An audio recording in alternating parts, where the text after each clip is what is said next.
La discusión entonces hoy día va a estar con estos dos conceptos de república que aparecen en la literatura que estamos revisando.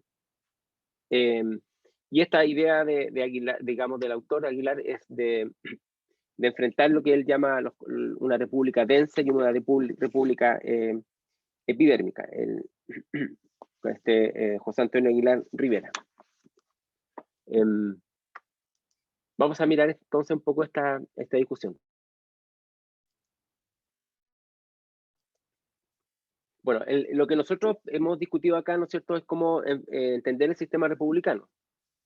O qué es exactamente lo que se habla cuando se habla de república en el siglo XIX, pero tal y cual yo lo he comentado en clases desde el inicio, más que ver por qué digamos, instalaron un sistema republicano y no fue un monárquico, por ejemplo, que podría ser una pregunta que apunta a las causas de esto, ¿no es cierto? Es importante también preguntarse qué es lo que tenían a disposición en el siglo XIX para poder, ¿no es cierto?, adoptar como sistema político.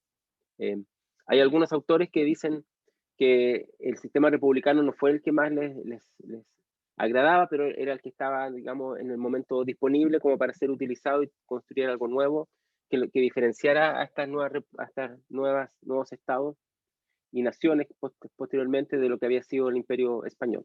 Entonces lo que hay que entender acá son las opciones. Yo quiero que ustedes piensen eso, eh, porque muchas veces es importante ver qué opciones tienen los actores y las actrices cuando uno ya incorpora eh, la, la historia de género, digamos, en la discusión, que hay que hacerlo, siempre, ¿no? ¿Qué opciones tienen los actores y las actrices? Y más que por qué eligen uno, más bien tratar de entender las opciones, porque una digamos, un motivo aparente o claramente de por qué se eligen algo o no, muchas veces tiene que ver con el azar. Y el azar nosotros no lo podemos estudiar porque realmente aparece, nada más. Entonces, eh, es importante mostrar el abanico de posibilidades y no tanto decir por qué se elige uno u otro, porque a veces eso tiene que ver, como dije, con aspectos más bien azarosos. En los últimos años la historiografía ha venido cuestionando estos orígenes del liberalismo, de los estados liberales, que por mucho tiempo se mostró como el único motivo que hizo que los intelectuales del siglo XIX adoptaran el sistema republicano. Ahora acaba de salir un libro en el Fondo de Cultura Económica escrito por algunos colegas de acá de, de la Universidad de Ibáñez sobre el tema del liberalismo. Un ex alumno mío de la Católica que es el editor. Voy a buscar el libro porque de repente les puede ser útil y voy a ver si lo puedo conseguir legalmente en el sistema para poder, ¿no es cierto?, ponerlo a disposición del curso, porque voy a escribir a mi ex alumno para ver si tiene alguna copia digital, digamos. Entonces, y es interesante esta discusión porque es un libro que acaba de aparecer. Y lo que se hace acá es discutir qué es lo que es el liberalismo y los estados liberales, más allá del mentado, digamos, tópico de que son liberales versus conservadores. Eso ya en realidad no sirve mucho para entender esto. El tema, ¿no es cierto?, acá tiene que ver con las teorías contractualistas. Recuerden que el contrato social, hay una idea de la Revolución Francesa, Rousseau, pero también de John Locke, que de alguna forma está influyendo en estos personajes en el siglo XIX. Y la pregunta es, ¿no es cierto?, cuáles son las fuentes de las cuales bebieron de alguna forma estas élites para poder construir los estados nacionales tras la independencia.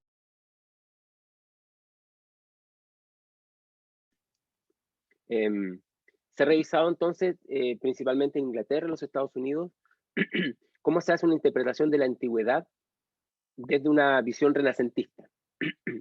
Y aquí en el texto aparece, ¿no es cierto?, esta interpretación de Maquiavelo de las lecturas.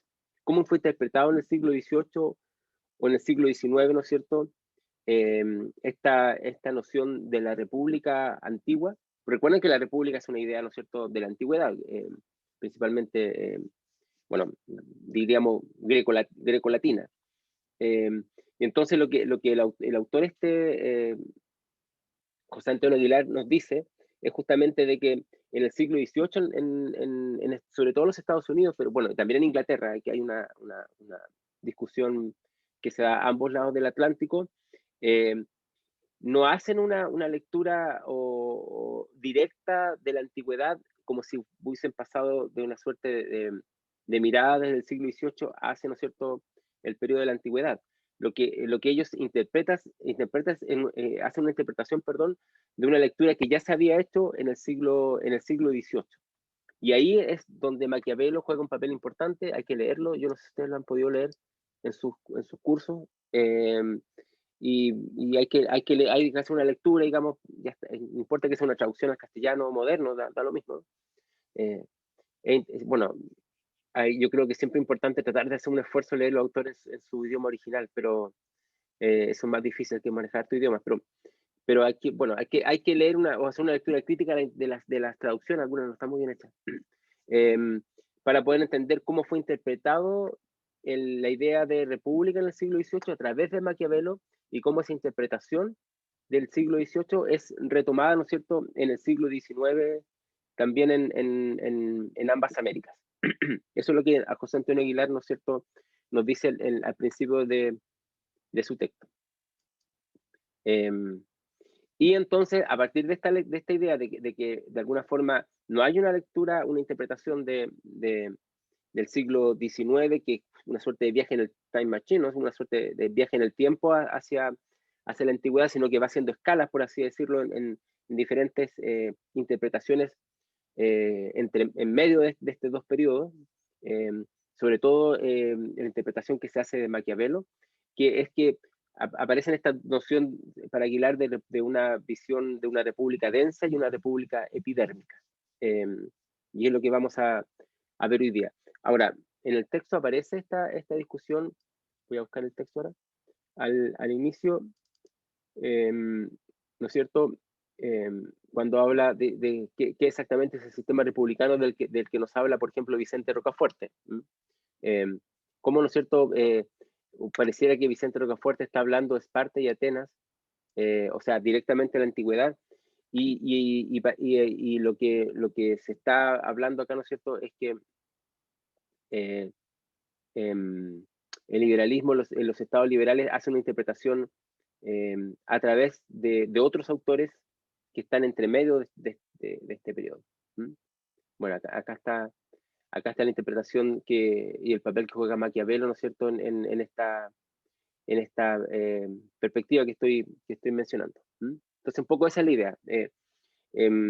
Cuando se hace historia intelectual, cuando se estudia cuál es el papel que juegan las ideas para transformarse después en una legislación, por ejemplo, una constitución, es importante ver que las fuentes nunca son directas, siempre hay un intermediario que está haciendo un puente, digamos, y tiene que ver también con la formación de las élites.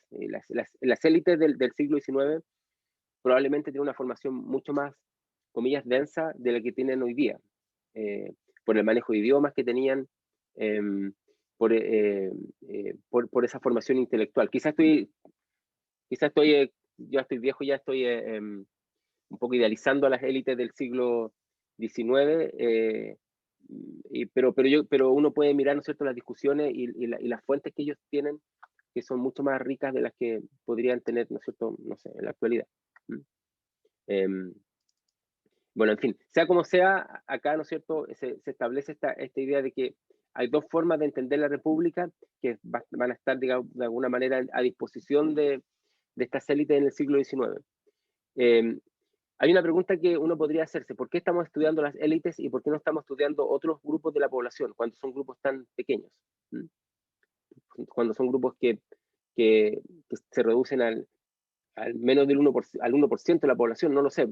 En algún momento solo el 5% de la población sabía leer y escribir, y de ese 5% estos grupos realmente como Rocafuerte, qué sé yo, como Lucas Salaman en México, que son tan influyentes, digamos, son grupos aún más pequeños. Entonces, una pregunta que uno podría hacerse antes de entrar a discutir esta república densa, república epidérmica, es ¿por qué uno estudia estos grupos? Si son tan tan minoritarios.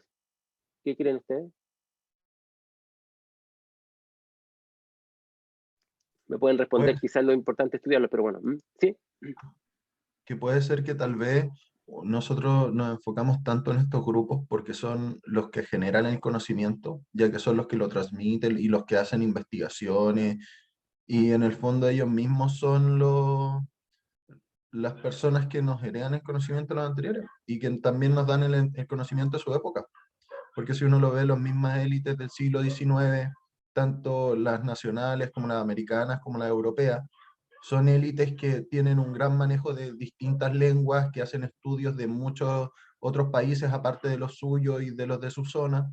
Entonces, en ese sentido, tenemos una fuente incalculable de riqueza intelectual en una élite tan pequeña, y que en sí ese 5% puede haber producido más del 80 o 90% de los conocimientos de su tiempo.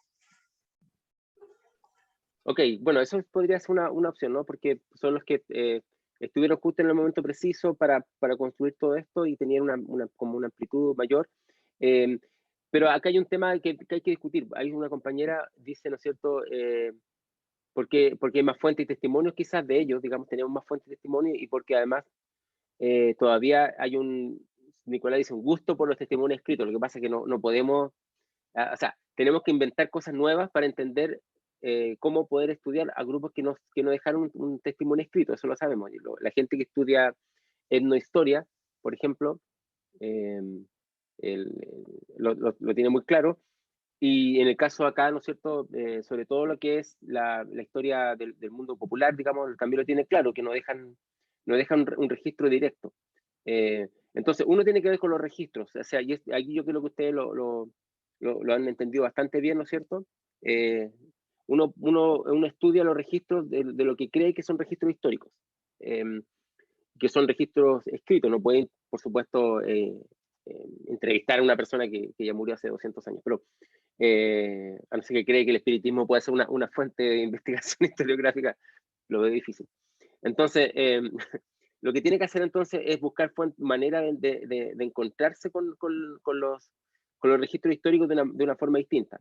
Eso es bien complejo y un tema que no vamos a discutir ahora, que nosotros lo hemos enfrentado en la historia de la ciencia para estudiar los técnicos, por ejemplo, que tampoco dejan registro a diferencia de los científicos. Entonces, que también es un problema que nosotros enfrentamos, como digo, en otras áreas como la historia de la ciencia, o de la técnica en este caso.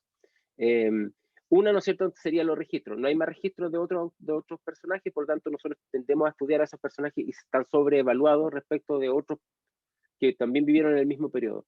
Pero también tiene que ver con la influencia tanto de que ellos tienen, como dice Matías, de la Revolución Francesa, como influencia intelectual, eh, sino también respecto de la influencia que van a tener ellos sobre la institucionalidad en el siglo XIX, es decir, las constituciones, la formación del Estado. Y por eso que un poco los miramos, pero no los miramos porque sean los mejores, no los miramos porque sean los únicos, ni porque sean los únicos dignos de estudiarse, ni mucho menos, por ningún motivo. Eso lo quiero decir rápidamente para que no quede duda. Los estudiamos porque tenemos más fuentes documentales de ellos, tenemos más registros.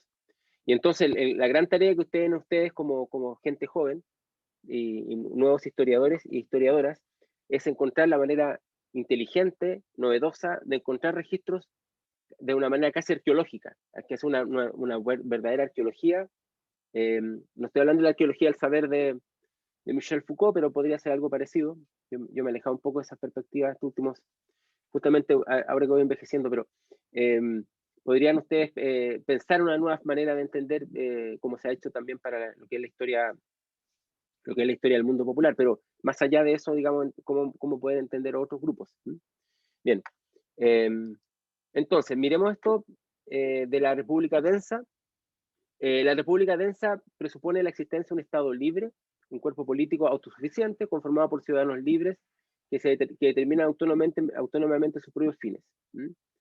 Eh, esta república perdura gracias a la virtud definida como la capacidad de cada individuo ciudadano, dice, para poner los intereses de la comunidad por encima de los suyos. Para sobrevivir, la república debía mantener ardiente este espíritu cívico.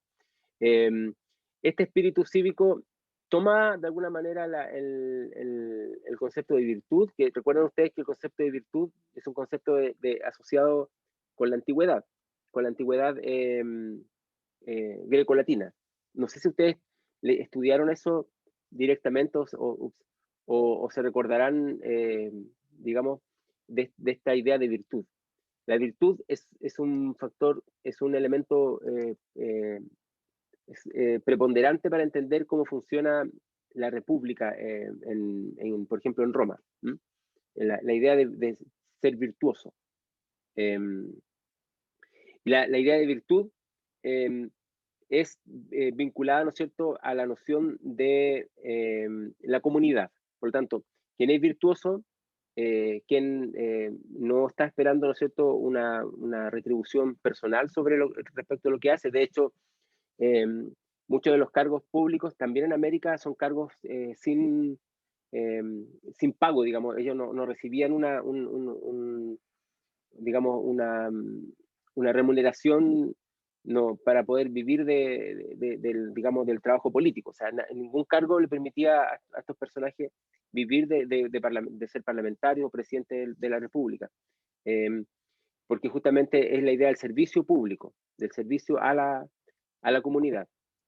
Bueno, esto tiene un criterio bien complejo porque evidentemente cuando se crea la idea del profesional, del político profesional que vive digamos, de lo que son sus funciones políticas, también, ¿no es cierto?, tiene que ver con el hecho de que ya no se dependa de la capacidad de dinero que tenga una persona para poder dedicarse a la política. Todos nos podemos dedicar a la política y vivir de ella, siendo parlamentario o miembro de un gobierno, sin depender de los fondos que tenga nuestro erario familiar o qué sé yo. Pero en el siglo XIX esa pregunta no se hace, porque son un grupo muy pequeño que no imagina que otros, aparte de ellos, puedan participar en la política. Por lo tanto, la virtud va a ser un elemento fundamental para constituir una comunidad. Ahora, lo importante es, como decía, ¿no es cierto?, el texto, ¿no es cierto?, mantener vivo este espíritu cívico, ¿no es cierto?, ardiendo el espíritu cívico.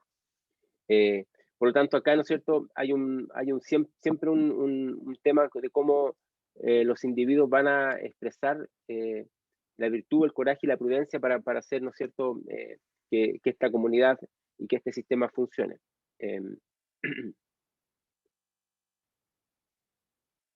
Y el problema también era justamente es que en la República no podía descansar en estos aspectos asociados a la virtud, al coraje y a la prudencia. O sea, hay que tener un sistema político que permita que individuos que no sean virtuosos, ¿no es cierto?, no terminen destruyendo el sistema político. Y en general es algo que adopta las repúblicas modernas, de tener un sistema político tal, digamos, que incluso hasta el más inepto o tramposo o poco virtuoso, digamos, pueda, ¿no es cierto?, puede ser parte de un gobierno, pero no lo destruya. Entonces, siempre los sistemas políticos se ponen en tensión y se ponen en evaluación cuando personas que no son virtuosas o que no son prudentes, como dice ahí, o que no tienen, digamos, las habilidades intelectuales, digamos, llegan al poder y a pesar de esas personas el sistema sigue funcionando, que no depende de esas características personales. No sé si me hago entender, pero nosotros tendemos a ver la política muy asociada a los personajes, sobre todo en América Latina. De hecho, se habla del kirchnerismo, del bacheletismo, qué sé yo, asociado el correísmo, ¿no es cierto?, asociados a las personas, el papel de Evo Morales, en fin, siempre, o de Chávez, digamos, asociamos mucho los conceptos políticos a la persona. Y si esa persona es virtuosa, tiene capacidad, entonces como que el sistema funciona. Pero si esa persona se va, llega otra, ¿no es cierto? El caso más claro, ¿no es cierto?, tiene que ver con el peronismo en Argentina. Pareciera que el sistema se desmorona. Entonces, lo importante acá, cuando funciona esta república densa, es tener un modelo de político que permita que cualquiera que lo administre, ¿no es cierto?, el modelo funciona por sí mismo y no depende de un Correa, de un Evo Morales, de un, qué sé yo, Bolsonaro o de un Fidel Castro, da lo mismo, quien sea, da lo mismo el espectro político del que estemos hablando, ¿no? Y eso es lo interesante, eso justamente tiene que ver con la república densa. En Estados Unidos, ¿no es cierto?, según esta literatura, se pone en discusión un liberalismo que de alguna manera es un modelo ecléctico, es decir, toma de varios, ¿no es cierto?, modelos y construye el suyo. Pero yo quiero dejarle, digamos, como idea que lo importante es que esta República Densa funcione sin considerar el personaje que en el momento esté ejerciendo el poder. Entonces, por más que sea idiota o estúpido o poco apto o inútil que sea ese personaje, el sistema va a funcionar igual. Pues porque las democracias, ¿no es cierto?, no siempre eligen a los más capaces. Eso lo sabemos por experiencia, lo vivimos en todos los países, digamos, así que lo tenemos claro. No es algo que a usted les sorprenderá ni mucho menos. Eh, y la idea de elegir a personajes que puedan ser, ¿no es cierto?, nefastos para un país, pero que tengan apoyo popular, ¿no es cierto?, eh, tiene que ser contrastada en esta idea de república con un modelo que, como dije, por más nefasto que sea ese personaje, aún así, ¿no es cierto?, el modelo subsiste. Y acá tiene que ver justamente con esto, con el espíritu cívico. Quiero dejarlo como claro. En los Estados Unidos, según la literatura, ¿no es cierto?, que hemos estado revisando también, ¿no es cierto?, eh, esta idea de comunidad es muy diferente a la manera de construir comunidad como se construyó en Hispanoamérica. En los estados, digamos, de ingleses en América del Norte se forman de una manera muy distinta. eh, Al ser protestante, además, ¿no es cierto?, es imprescindible que tengan que saber leer y escribir, porque dentro de la visión protestante, ¿no es cierto?, como ustedes sabrán, hay una relación directa con Dios, digamos, individual. Por lo tanto hay que saber leer la Biblia. Y en la misma iglesia donde se practica el culto religioso también funciona como escuela. Es algo que acá no ocurre, digamos, que acá se deja la formación educativa para un grupo muy pequeño y el resto de la población no la tiene, y además la relación con Dios está mediatizada por la iglesia, por una institución, cosa que en términos, aunque hay iglesia, por supuesto, eh, protestantes, es una forma muy distinta de entender, ¿no es cierto?, cómo funciona el sistema. Y eso influye a la manera como se entiende la comunidad. Entonces la comunidad puede ser autónomamente, ¿no es cierto?, construida en un sistema, según la literatura, que funciona de esta forma. Eh, Ustedes entenderán que aquí hay una visión bastante triste, porque se supone que la República Densa fue adoptada en Estados Unidos y la República Epidérmica justamente más bien fue adoptado en Hispanoamérica o en parte Hispanoamérica, digamos. Es un poco lo que dice el autor. Uno puede estar en contra o a favor de lo que este autor dice y ahí hay que discutirlo, pero primero entendamos sus ideas. Eh, bueno, aquí hay una contradicción, porque el autor dice que anteriormente que la República Densa, ¿no es cierto?, fue un modelo ecléctico, es decir, un modelo que toma diferentes elementos para construir el suyo, y la República Epidérmica dice que no tiene una coherencia doctrinaria. Eh, Sino que uno podría decir que esto también es ecléctico, eventualmente, pero la idea es que no tiene una doctrina en sí misma, sino que más bien se adopta como un modelo que es una alternativa al modelo monárquico, y de ahí, ¿no es cierto?, que se adopta.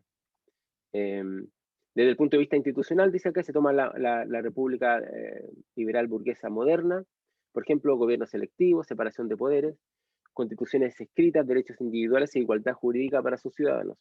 Esto aparece en todas las constituciones políticas. Vamos a mirarlo acá en esta clase, que los gobiernos son electivos, digamos, que se separa el poder judicial del legislativo del ejecutivo, que las constituciones van a estar escritas y que en esas mismas constituciones se establecen los derechos individuales y la igualdad jurídica para los ciudadanos. Vamos a mirar acá que en estas constituciones va a jugar un papel muy importante en la República, las Cortes de Cádiz, la Constitución de Cádiz en España, pero también los postulados de la Revolución Francesa, y también algunos elementos que van a pervivir del sistema anterior, del antiguo régimen. Por eso es que no hay coherencia doctrinaria, dice el autor, porque se instalan nuevos elementos modernos, como el que aparecen acá, ¿no es cierto? Separación de poder, etcétera, pero, ¿no es cierto?, se mantienen elementos que no hacen que esta modernidad se lleve a la práctica. Entre otros, no hay derechos individuales muchas veces y menos igualdad jurídica para los ciudadanos, eso no ocurre, pero en la teoría sí aparece, ¿no? Entonces es como si se adoptara un sistema que permite que en el texto constitucional aparezca la igualdad jurídica, pero en la práctica se sigue manteniendo la desigualdad del antiguo régimen. Por eso es que, según este autor, no hay una interpretación profunda del republicanismo en Hispanoamérica. Lo que también dice el autor, ¿no es cierto?, es que los hispanoamericanos no es que interpretaron el concepto moderno de república como lo pudieron haber hecho los ingleses en América del Norte, es decir, buscando sus maneras de entender cómo la república, interpretada desde el punto de vista de Maquiavelo, en el caso de los ingleses, pueda, ¿no es cierto?, adaptarse a un modelo que ya venían y práctica implementando los colonos ingleses en América del Norte. Ellos toman nomás el concepto, simplemente, según lo que dice este autor, los hispanoamericanos toman el concepto y lo ven solo como un sistema representativo de gobierno. Esto es lo único que se interpreta como república. Entonces, cuando nosotros miremos la palabra república para el siglo XIX, ver a estas élites, van a estar estos elementos presentes en las constituciones, pero en la práctica lo único que va a existir va a ser un sistema representativo. Y acá, ¿no es cierto?, el texto, ¿no es cierto?, cita a Manuel Lorenzo de Vidaurre, un autor súper interesante para entender este fenómeno, y muestra, ¿no es cierto?, cómo llegó hasta citar a Maquiavelo como un autor republicano, o sea, cómo va a interpretar estos elementos. Por lo tanto, lo que habla acá el autor, cuando estudia a Vidaurre, ¿no es cierto?, es que hay una suerte de maquiavelismo anómalo que ocurre en un contexto hispánico. O sea, lo que Maquiavelo está hablando, digamos, es interpretado como si Maquiavelo estuviera hablando para las ideas de república.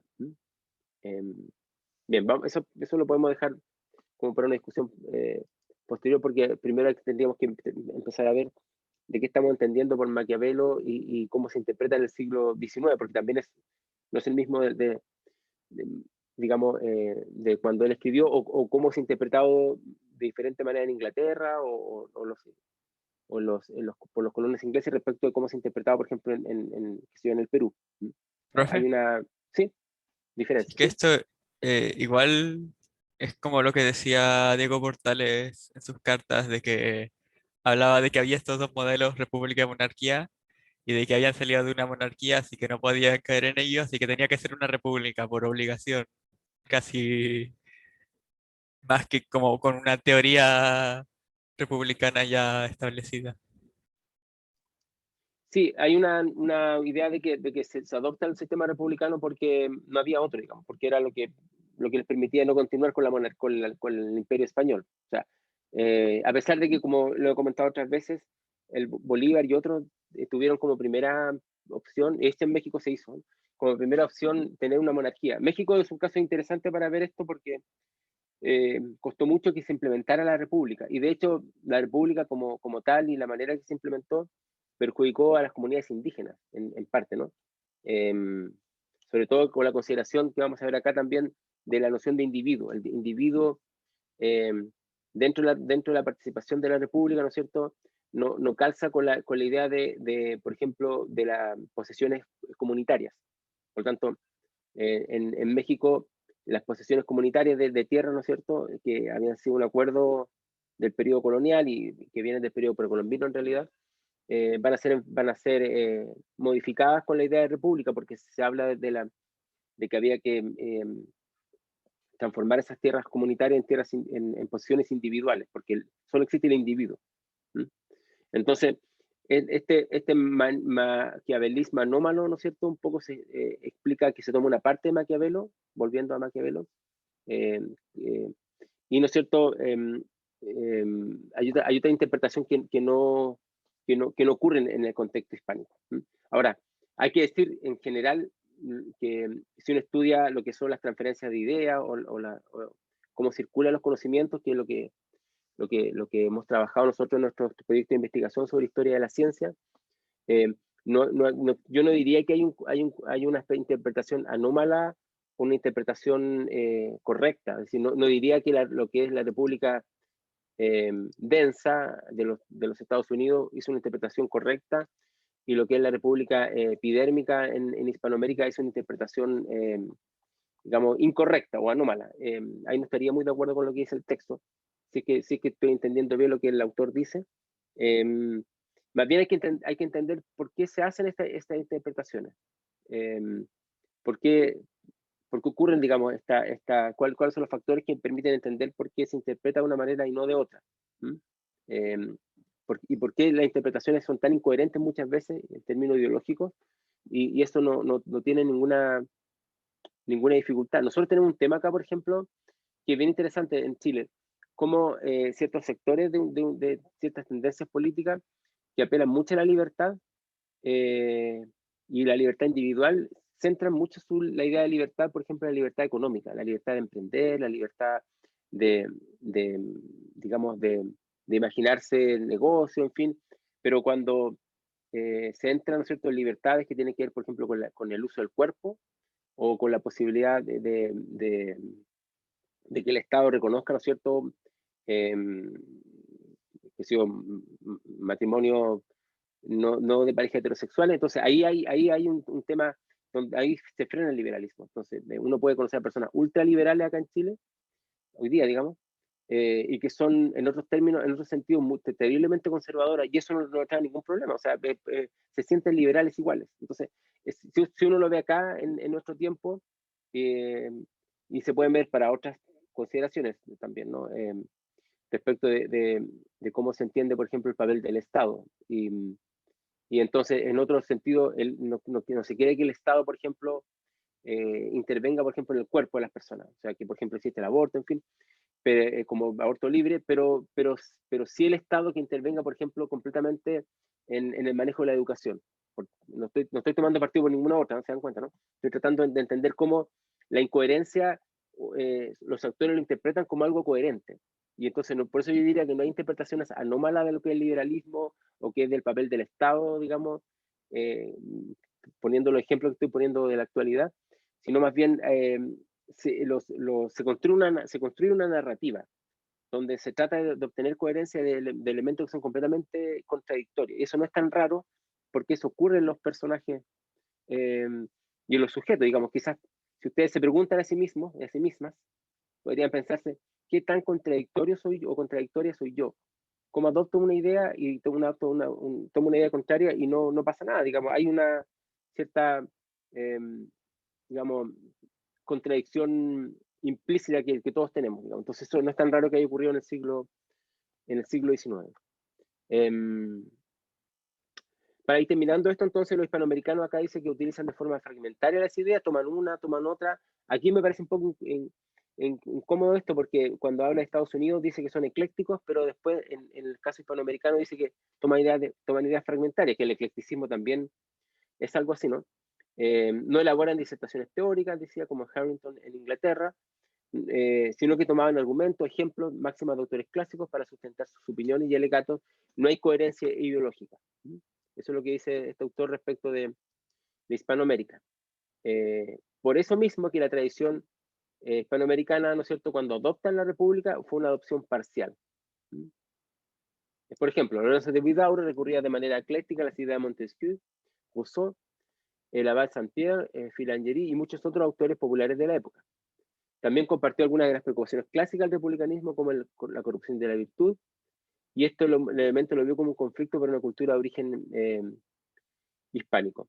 La república en este sentido fue vista como el factor de las guerras civiles y los conflictos de las nuevas naciones, en la medida en que para muchos autores, ¿no es cierto?, hay pocas nociones de virtud, ¿no es cierto?, en América Latina, y eso puede ser un factor de las guerras civiles y de los conflictos que enfrentaron las nuevas naciones, al no ser virtuosos. Vidaurre, por ejemplo, tomó las ideas de Rousseau, pero no puso en conflicto la república con la iglesia. fue, al igual que en Estados Unidos, una interpretación ecléctica. Bueno, dice lo mismo que había dicho para Estados Unidos. Rousseau pone una discusión fuerte con la Iglesia. Si uno mira, ¿no es cierto?, sus escritos. Vidaurre es capaz de tomar las ideas de Rousseau, pero mantener las ideas, ¿no es cierto?, respecto del papel que juega la Iglesia en el mundo, digamos, y en este caso acá, en América. Entonces, en ese sentido no va a oponer, digamos, un cierto, digamos, no lo ve como algo conflictivo. O sea, en conclusión, para ir terminando esta parte, lo que yo quería, ¿no es cierto?, hacerles ver a ustedes que hay dos interpretaciones según el autor, densa y epidérmica de la República. Yo no sé si son tan distintas unas de sí, una respecto de otra, pero lo que sí está claro es que el autor asocia a la República densa con los Estados Unidos y por lo tanto tal vez la conclusión a largo plazo, como habló Durán, podría ser, ¿no es cierto?, que los norteamericanos tuvieron, comillas, más éxito en establecer un modelo político más estable, por así decirlo, a diferencia de la visión epidérmica o parcial de los hispanoamericanos que le trajo tanto conflicto, digamos, a todo el siglo XIX, incluso hasta hoy día. Eso yo lo encuentro una interpretación bastante injusta. Yo sé que estoy hablando de un autor que estoy recomendando porque hay que leerlo. Es súper importante leerlo porque de hecho es muy bueno para la discusión. Pero lo que yo no quiero que se interprete lo que él dice como una visión de que hay una interpretación exitosa, correcta de un modelo de república versus una interpretación anómala. Y eso explicaría, ¿no es cierto?, los problemas de América Latina o explicaría por qué hay tantas diferencias de desarrollo entre ambos espacios. Eso no creo que pueda ser la interpretación y la conclusión del texto de José Antonio Aguilar, para nada, digamos. Yo me quedaría con cómo un autor como Vidaurre lee a Montesquieu, a Rousseau, cómo interpreta a Rousseau, ¿no es cierto?, de una manera, mirándolo de una forma, sacándole la otra. Es así como yo digo, como los liberales hablan de las grandes libertades que debe tener el individuo, pero ven solamente la parte económica de la libertad, pero no la parte que tiene que ver con el cuerpo, con las decisiones, por ejemplo, para adoptar hijos, para casarse, en fin, lo que llaman, ¿no es cierto?, los aspectos, comillas, valóricos, como si la idea de la economía no tuviera valores, digamos. Bueno, quizás es parte de otros problemas. Aparece un poco esa contradicción. Del otro lado también aparece el papel del Estado, que se le exige que tenga una gran participación en definir políticas educacionales o en definir, ¿no es cierto?, cómo se debe construir una ciudad, etcétera. Pero cuando se refiere al cuerpo, por ejemplo, de las personas, ahí hay una especie de limitante. Entonces, yo creo que no hay interpretaciones anómalas y correctas, sino más bien hay interpretaciones según el momento, la disponibilidad que tengan, ¿no es cierto?, los actores en el momento que enfrentan el problema y los intereses que evidentemente tienen para mantener sus privilegios. Normalmente todo funciona así, ¿no? O sea, los que tienen privilegios no están interesados en perderlo y los que tienen privilegios, perdón, no están interesados en perderlos y viceversa, ¿no? Los que no tienen privilegios están interesados en que haya más igualdad. Eso es bastante obvio. Después yo había pensado en un trabajo grupal, pero que pudiéramos mirar este tema de una manera un poquito más al detalle. Vamos a pausar la grabación.